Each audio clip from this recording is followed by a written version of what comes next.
Welcome viewer, I am Murugan S.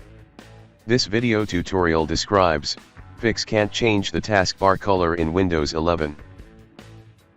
Click Start, Settings, Personalization.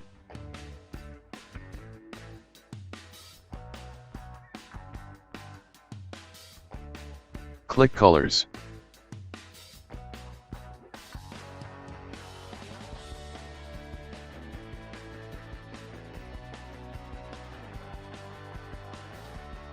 Change to dark.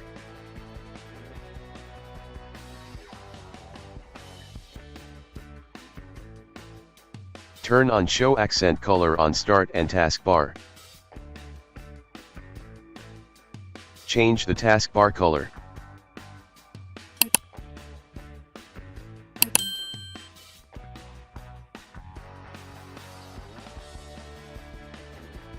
I hope this video tutorial helps to you.